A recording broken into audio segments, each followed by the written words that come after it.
So what I thought, of course I don't have any prepared responses. So I was just jotting down terms. And since, Shomit began with questions of terminology, what terms do we use in terms of talking about archives, whether we are talking about Kumaraswamy's archives, and we were very taken by someone's sort of rendition of what happens to an archive that is in some ways lost, right? So we create our archives are not there, right? So I was also very curious about, in both, I think, Shomit's and your case, it seems like your project is something quite different, and you're bringing in Kumaraswamy in a sort of a dialogue, okay? And so I would like you to sort of elaborate on that. The other thing is that the terms that sort of cropped up, popped up in my mind, that Shomit, you started talking about nature and you really didn't deal with the term. You clearly had, I'm thinking of at least two meanings of nature in Bengali and how that might be articulated. Okay. Both of you relied on theoretical sort of apparatus to make sense of the archives that you're looking at. And if you could talk about why those theoretical choices, why those interlocutors, if you will, okay? And I do have a question for you, because I was very taken by your presentation, is that, and it's very different, because in the sense, you're talking about your own art production, right? But it seemed very archival to me. Yeah. Okay. So if you guys could take, very little time talking about what the archive means to you in this case, and then we can take questions, or you can respond to the key terms that you think is useful for you. Would that make sense? Okay? So whoever wants to go.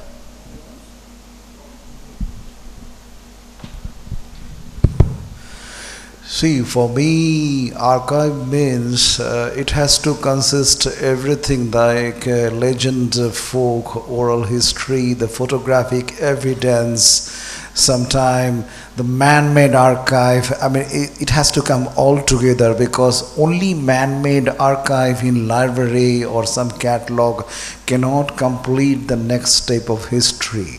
I think especially in India and Asia, I think oral histories and legend and myth is very, very important. Also the folklore, because as a practicing artist, I feel from where the imagery developed and how you got it, and that's my presentation you have seen, from where it can come actually, where Tagore or any artist like me or whoever, because develop the imagery is a big question, and it cannot come just in a one moment or 1 year or something. It takes decades, it takes an era, it has to come through a archaeological and ethnographic development.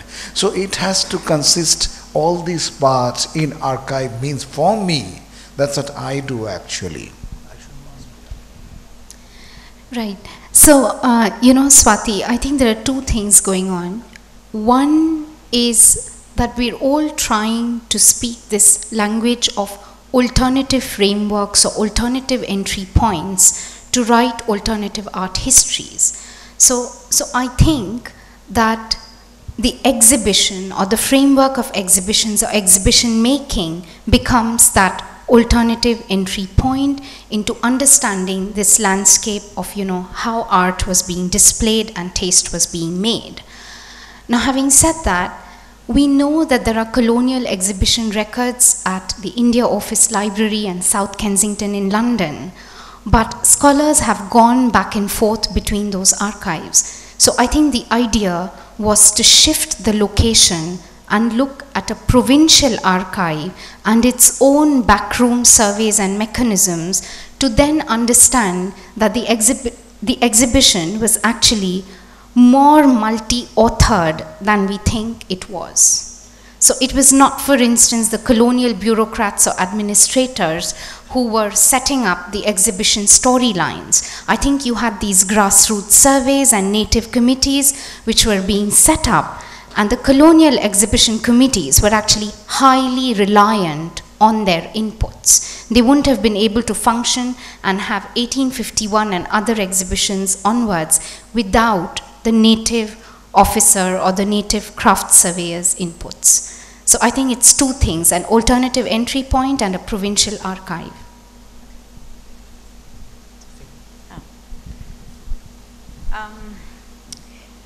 You wondered about archive, whether... Yeah,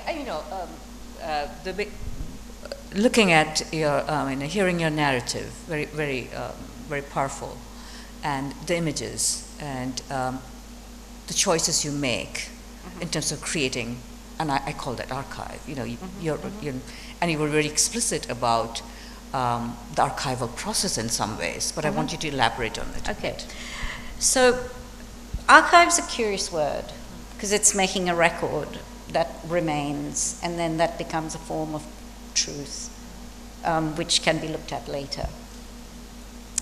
I work from a very different place, because that's my job, is to work from a very different place. And what interests me is record making, but it's about the uncertainty of these things. So always coming from multiple places of looking, and always undermining any idea, any notions of definitiveness. So there can't be a single way of looking. And so the gap between versions really is what is of interest. But to be able to make that gap, you have to make what you might call an itinerary of each version. And the more density you build up in contradiction, the more volume there is of uncertainty, and maybe that's what is of interest. Well, actually for me, what I was really sort of like trying to unpack is this idea of the this sort of like self-published books as a kind of remediation of, a very personal and idiosyncratically sort of like built up archive, right? And I was also then trying to really understand what was going on, because then you have all these sort of like textual accounts that obviously promotes a very a view that is considered in yesterday's sort of like conversation as being on the one hand traditionalist, but with a form that I would sort of imagine had a very sort of like radical kind of like potential as well. So this kind of like entanglement is something that I was trying to work through, and it was because of a particular sort of like phrase that Durai Singham used to describe his book, which he calls it, he's trying to sort of, he's trying to see it as a kind of like a film that got me into thinking about Deleuze as a sort of like possible way to sort of like engage with, what is that kind of text, that kind of image that is always sort of like liquid. And how that can be sort of like thought in terms of the politics of like not very possibly of writing. You had a part two to your question, Swati, about the theme. Part two. I want to follow up on what you did, the way you just responded, which is that it seems that there's a connection you're making between poetics, politics, and archiving, or the trace, if you will. Okay, so could you, because your rendition, for example, was very poetical, and you're explicitly talking about it, Simon, right?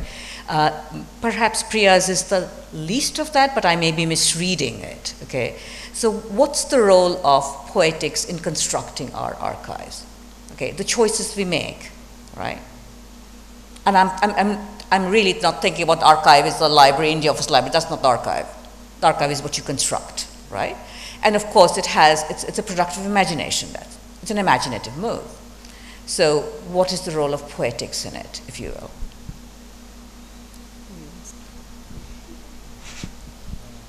To put it very, very briefly, I think it was trying to achieve a social spiritual purpose, right? For in my case at least, what was I sort of like trying to describe? Well, I can give a small example how the Poetic Archive or how it can be reconstructed. Like when I was working on the Tagore's archive and looking at 25,000 photographs sitting at Rabindranath Archive, then I was wondering, he never had an unconscious gesture in front of the camera. It's a very strange thing for me. From 11 years old, he has exposed in front of camera, but in that archive I never find. The only photograph taken by Ala Danielu and Remo Bornier, that's a very casual photograph. The other photograph, I don't know who took it. It is in the Shurul Kutibari. So from that point of view, I conceived a whole show called You Were Said to Be Me, because Tagore had always a conflict between self and me, and Ratindranath Tagore himself wrote that I never understood my father. But I don't know, we have the whole Tagore industry running, then many people, most of the people understand, only the Ratindranath Tagore could not understand that. But I tried my best as an artistic expression, how the visual journey, or what is the visual expression of Tagore came out through the camera, through the artistic expression, through quick sketch, or many things actually. That's the whole show I built up. I don't know how much it was successful or not. But it is with all the quotations and my interpretation and with the archival photograph. I mean, that is what I do normally after the study. I built up a whole show out of that actually. So.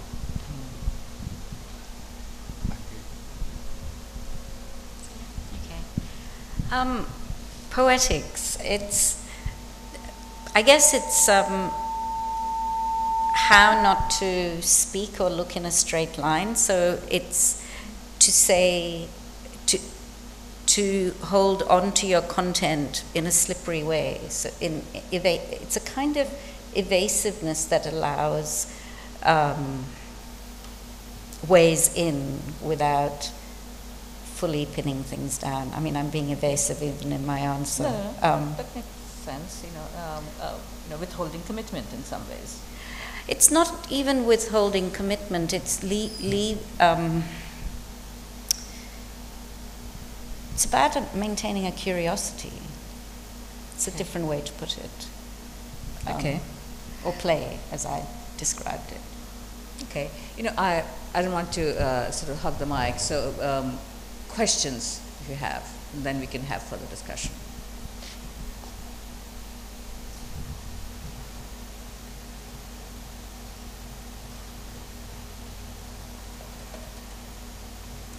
Nobody wants to ask questions? That's not done. You have to ask questions. Okay.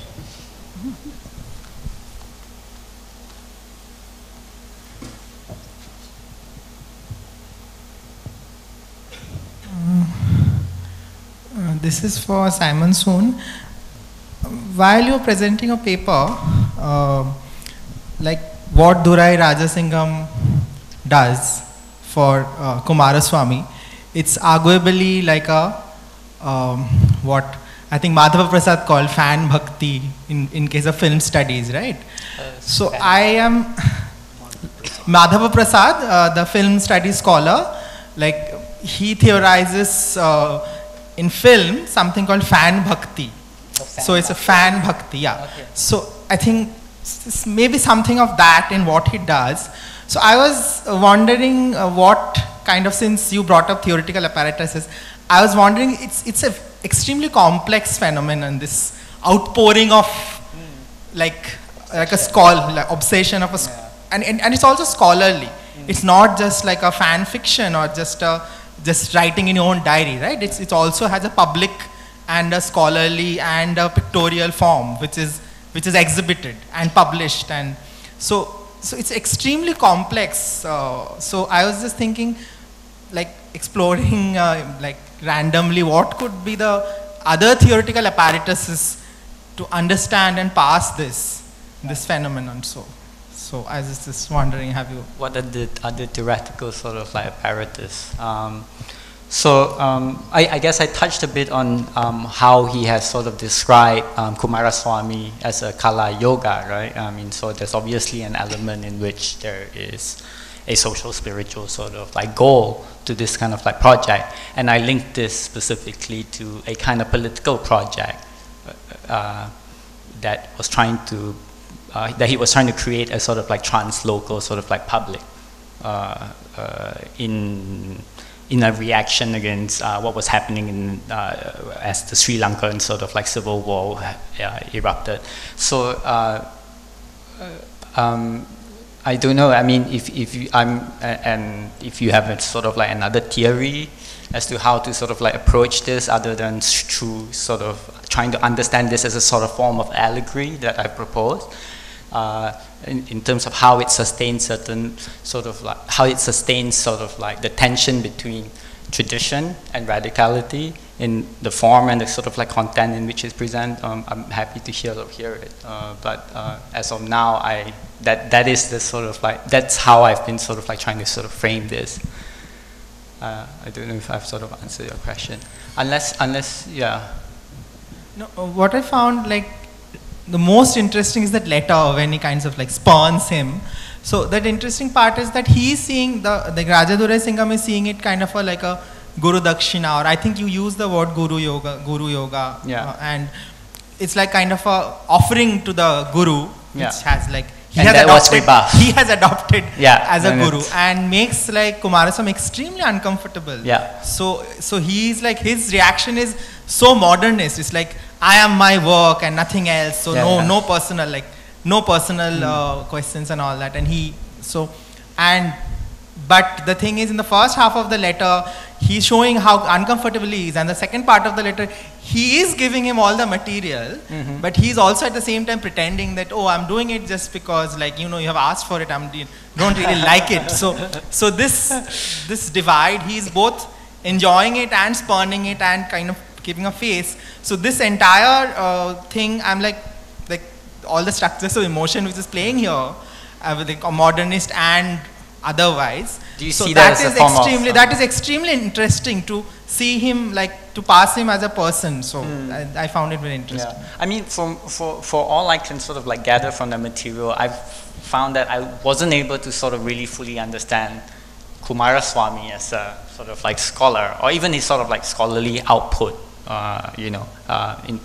but because all these sort of like materials presented in these self-published zines or books are really in sort of fragments, right? He selects specific sort of like quotes, specific sort of like sections of a longer piece of article, and sort of then juxtapose it with others in order to sort of make a case for his understanding of what Kumaraswamy is sort of thinking about. So what it reveals is more of the character of Durai Singham as a person, more than Kumaraswamy himself. So that's what I gather. I mean, I wouldn't want to sort of like use this material to venture what Kumaraswamy's sort of like understanding or sort of like philosophy or approaches or thinking about art is about. But I think from this material, what we're able to understand is what kind of political project was Durai Singham trying to do. Other questions?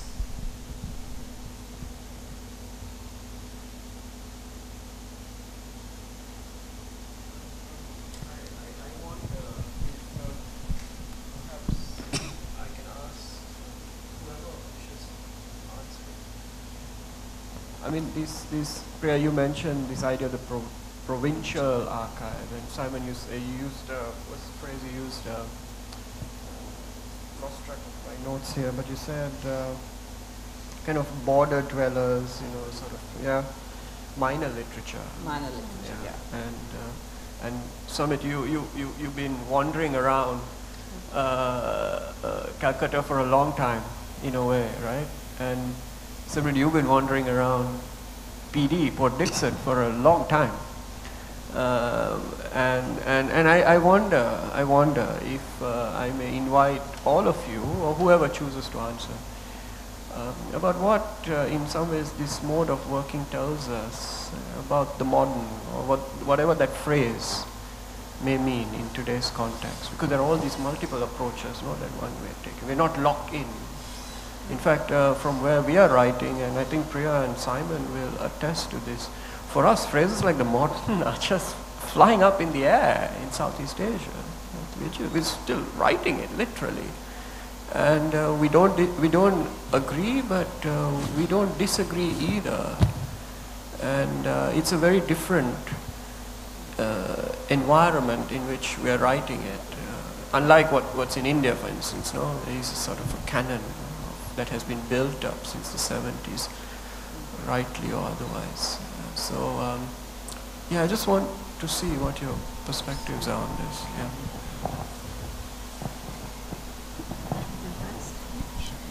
Well, I mean, talking about, as I understand your question, it's just that working on the same, that length of duration of in looking at investigation, poking around the same material. I think I almost repeat what I said just now, which is that you're laying down, it is like building almost unconsciously an archive, and it's only when you put your head up many years later and look through it, and those layers are going to contradict themselves, but it's that consistently going over the ground again and again and again.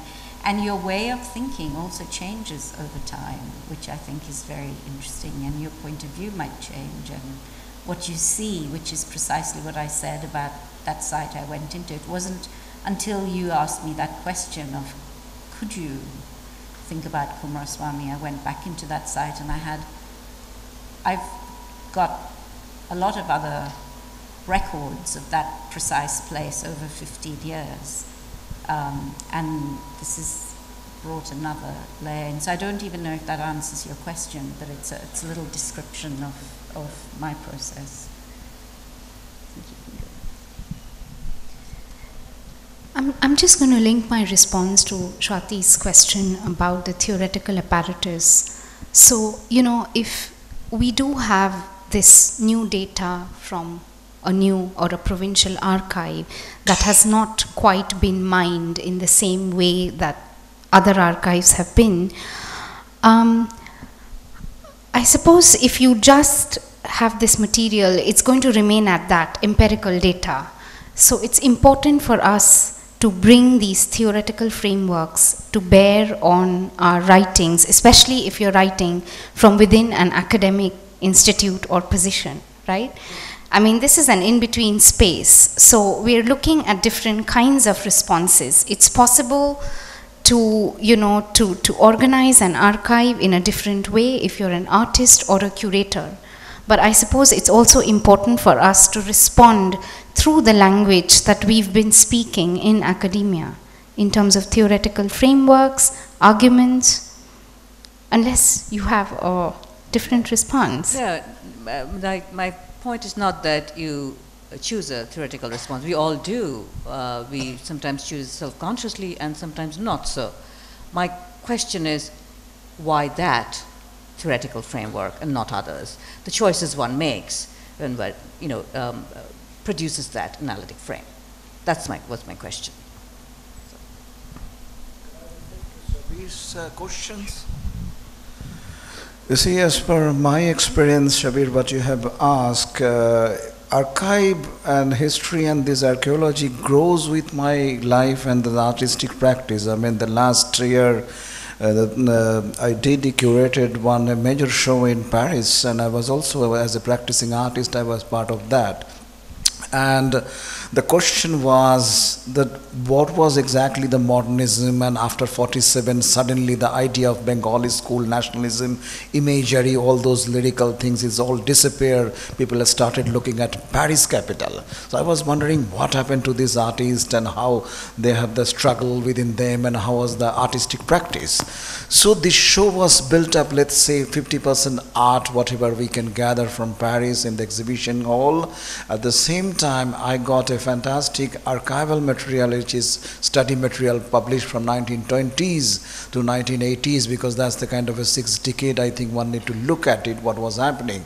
And there's a lot of interesting material. So I thought only image is not talking the whole statement, or this text is not talking to me entirely, because it has to come together in one platform. I don't know how much it was successful, but I tried my best. I mean, that's how I look at this whole process integrating, because in India especially there is a huge gap between artistic practice, academician, historian, art critic.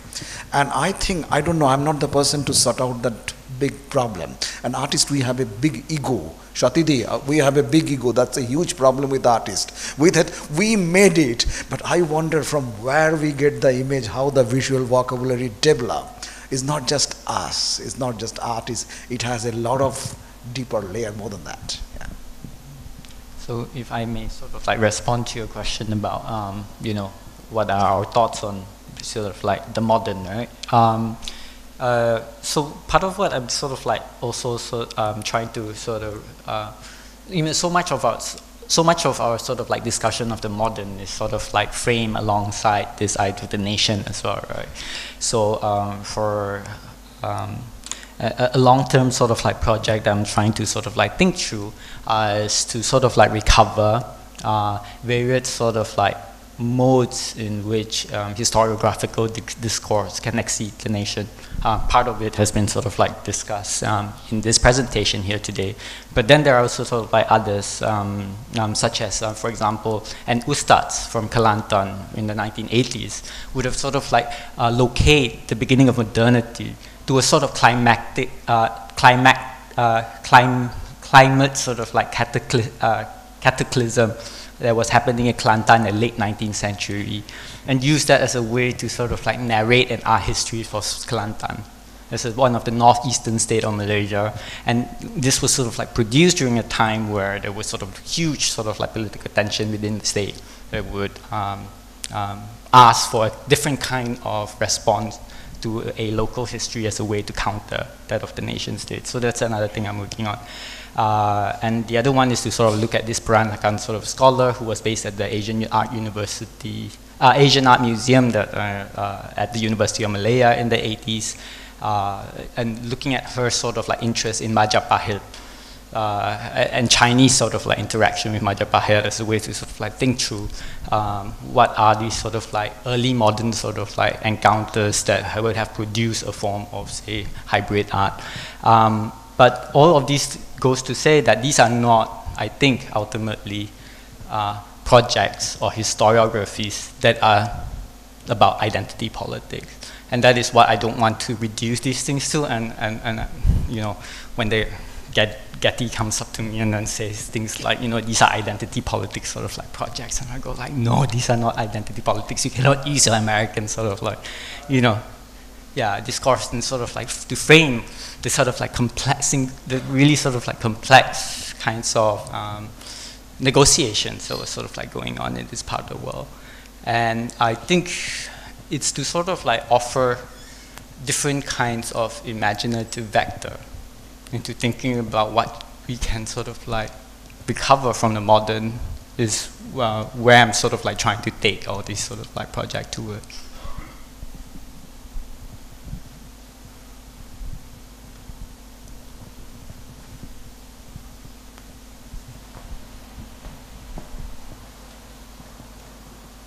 I have a few questions. I get something that I keep coming back to, given my limitations linguistically, is the large, as far as I know, undone project of tracking how Kumaraswamy's writings were translated into the various languages in India, and whether there be a way of you know, archiving his impact through that process of cataloging, you know, a simple kind of tracking of what happened there.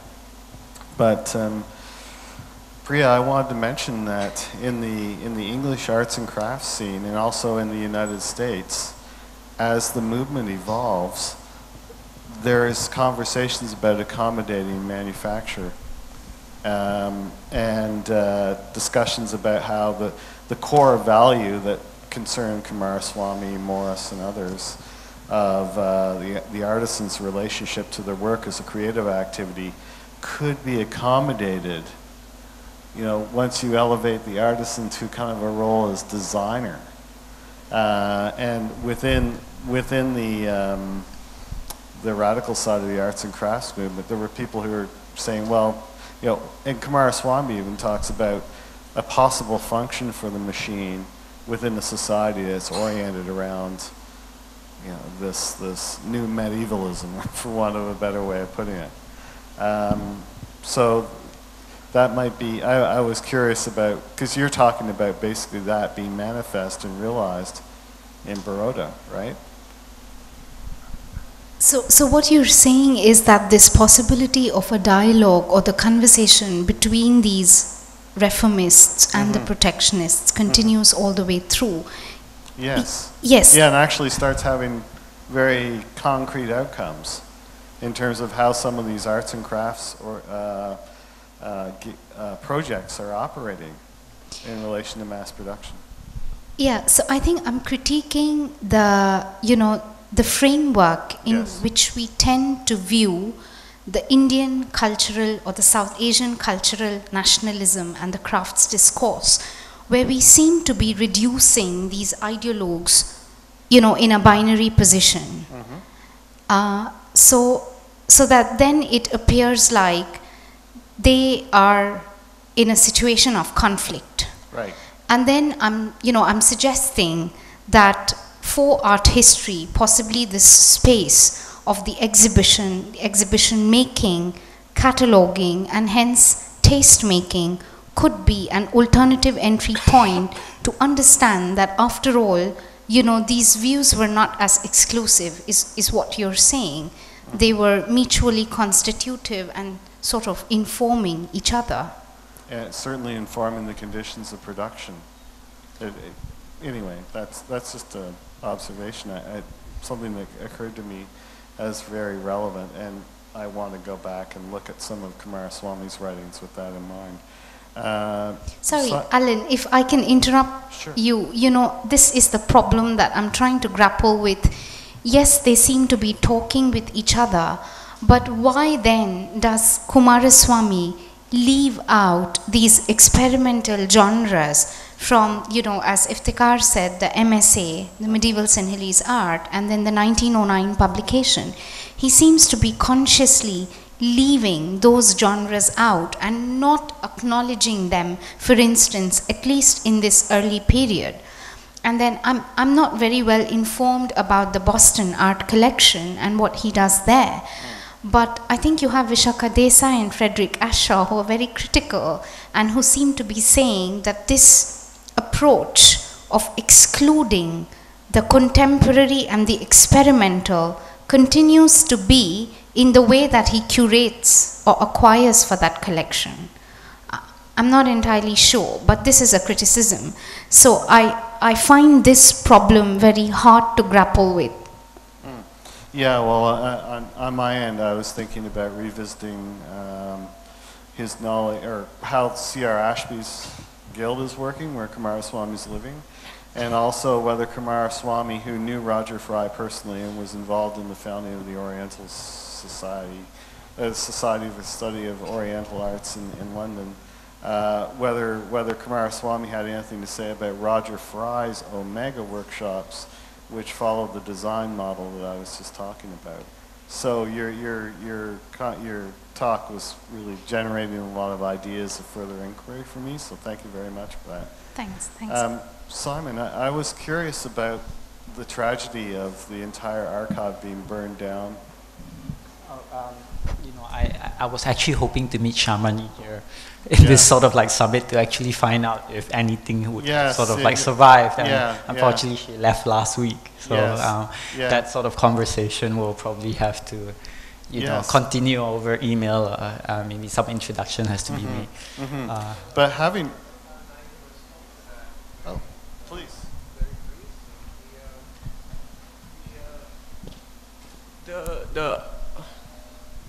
The archive sort of is gone. It's gone. I mean, I've been to the Jaffna Library and I've surveyed it. Yeah, the entire building burnt down. So my sense is not much would have survived. And it's interesting because he makes a donation in 1980 and the fire was in 83, right? 81.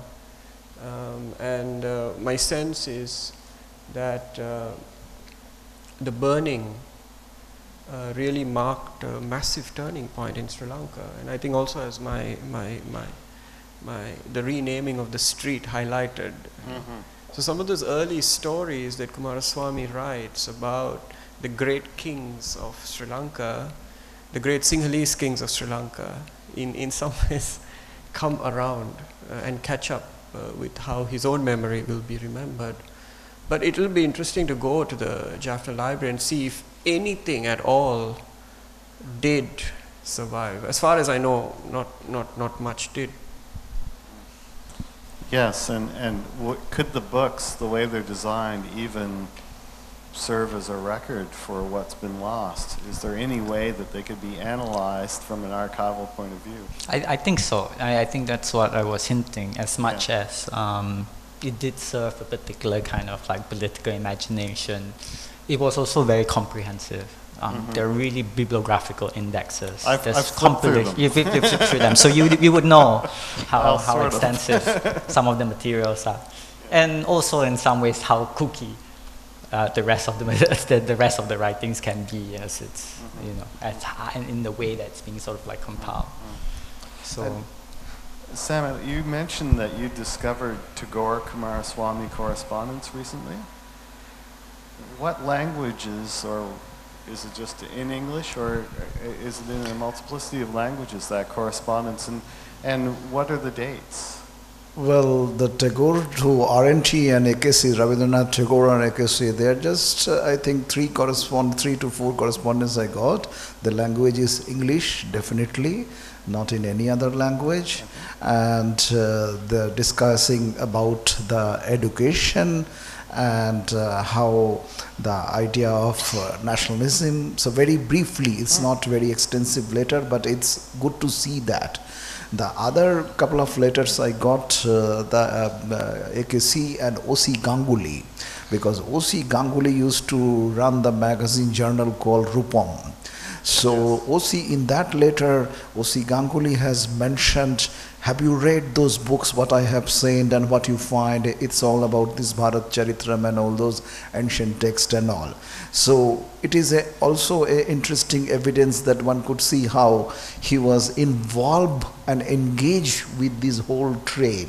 This Tagore family, this Nivedita, O.C. Ganguly, Ashit Haldar, all those people actually. It's not just he was sitting and instructing to make the Tagore collection drawing to Nandalal Bose, but it was a whole teamwork that time they're working. And these artists were kind of a march in a very different way. Yeah. Thank you. And this letter will come out very soon with Dr. Pratapaditya Pal's book, because it is already, I have sent it to him. Thanks. Other questions?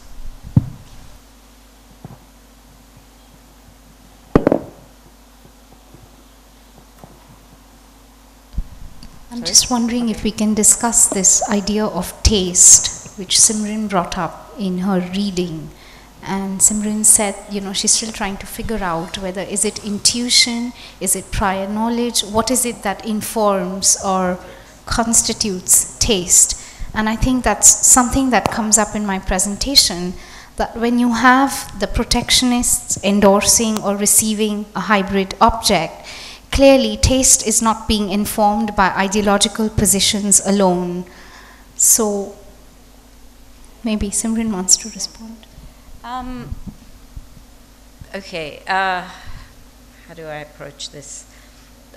As I said in what I presented just now, color is not something I habitually use unless it crops up organically in a situation. And so I gave myself that for various reasons, I'd come to a point where color needed to be applied here. Now, there's many systems of thinking about color which one can then resort to, certainly within the Western canon.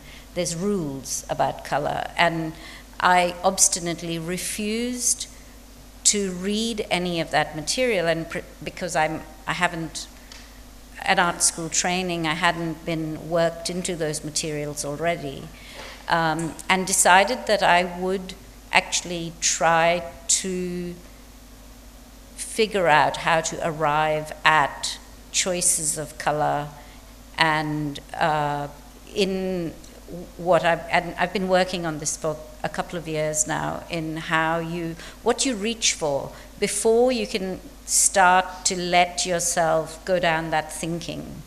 And then I realized, as I was thinking about this, I started to look through my thousands of iPhotos that I had on some, which is what I drew out from, if you want to call it an archive. I mean, it's a word that gets very freely used these days. iPhotos are certainly an archive of how you move through the world, or how you look, or what draws your eye.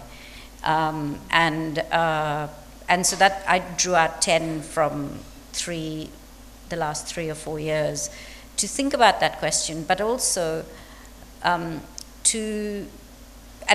then it becomes a political question as well, about how you're formed, where you're formed, what light you grow up in, and particularly if you photograph. It's an absolutely necessary. You become habituated to that light by the age of 10. It's already formed in you, which forms how you look, and what becomes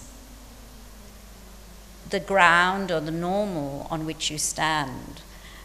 So whether the word taste applies to that, I don't know. I don't think so. I mean, maybe I slipped it in facetiously, but it's something.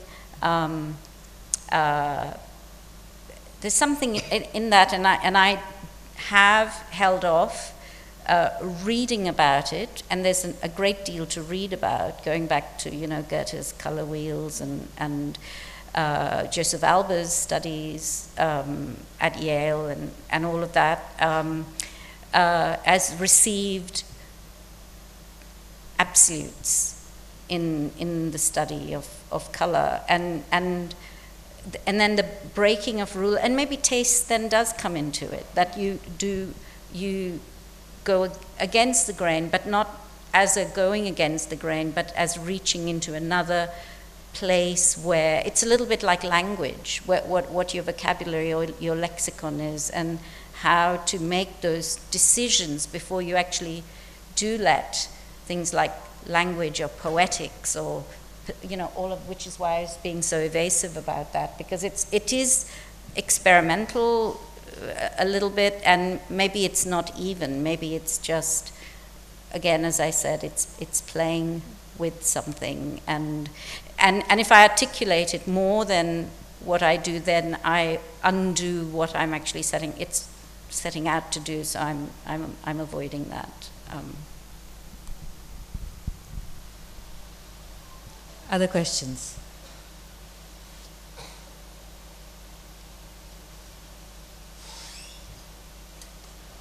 No other questions?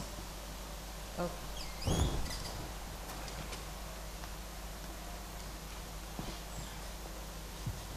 Yeah, probably back a little bit to the notion of archives.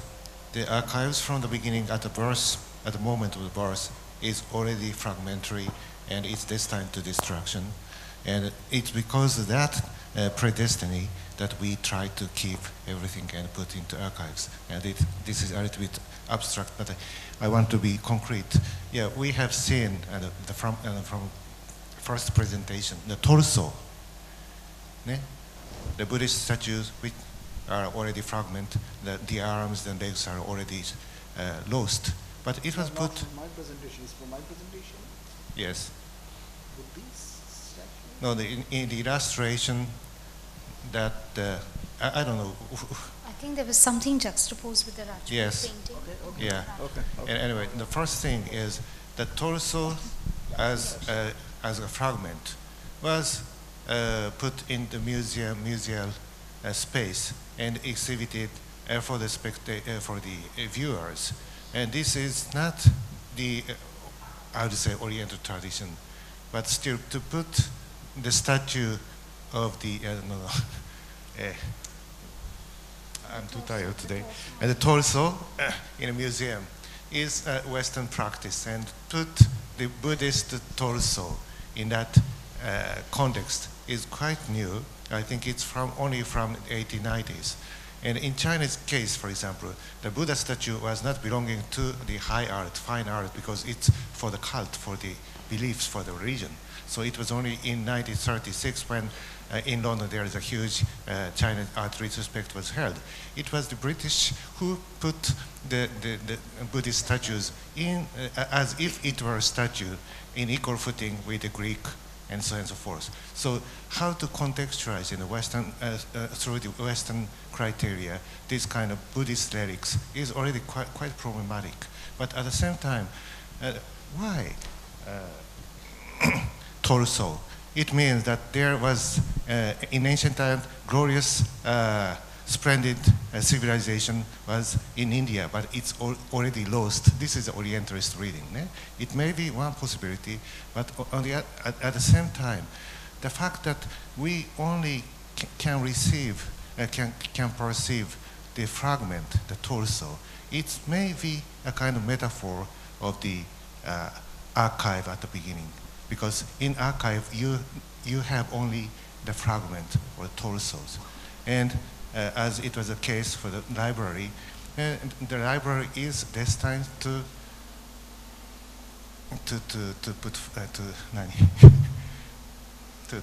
be destroyed. And it's a destiny. And once you put everything in museum, and this is also a rather Buddhist idea. The Tibetan monk, when they are invited to the Madhichandra Terre, they refuse to, keep these sand mandalas because it must be destroyed. Otherwise, somebody can explain better than I. If they keep it as they are the mandala, it is simply dangerous. It is against the practice. And why? Because that mandala, after the ritual, had to be returned to nature.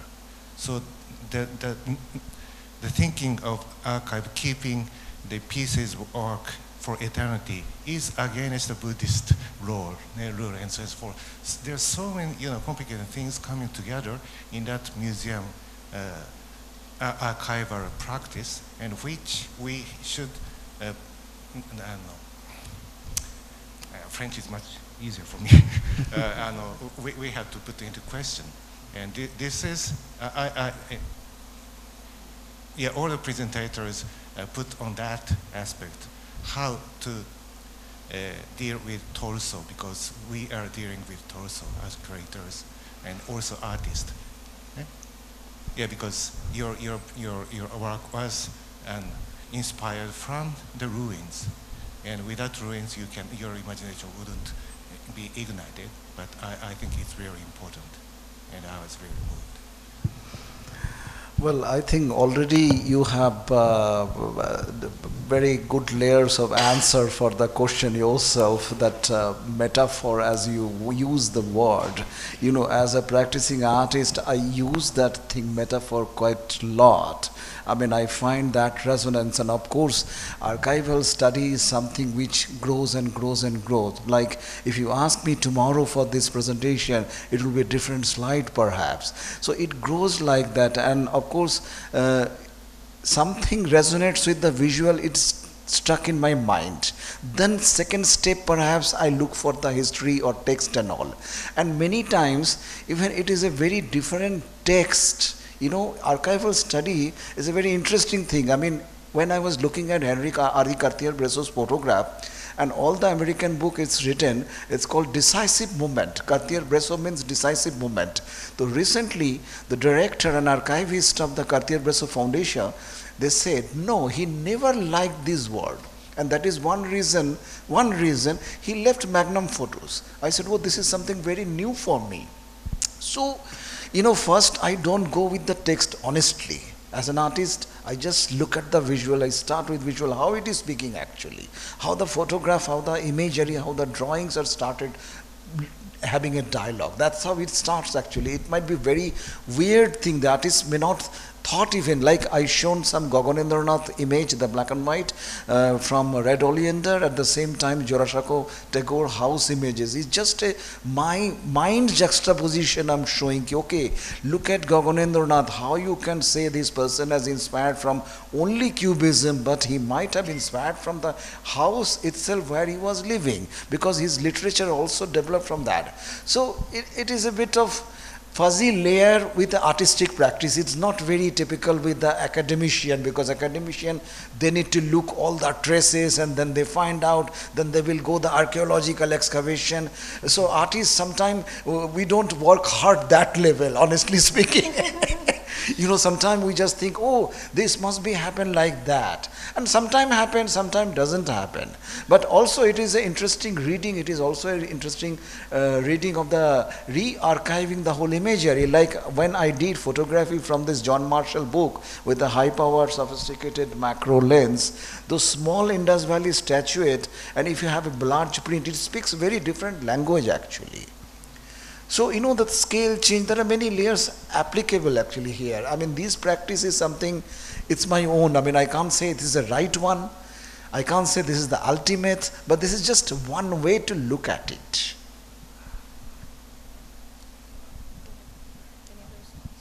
You know, I'm not sure that I grasp the question entirely, but I'm just going to respond to Samit. I think the very definition of archive is changing. So if you look at articles by the likes of Parvez Kabir, you know, an archive is not necessarily one that is bound in terms of the fixity of a room or a record room. And also the way in which one deals with the archive, I mean, I don't think, Samit, the way in which you deal with it makes it less rigorous than the way in which a scholar might be able to peel these various visuals and reconfigure them.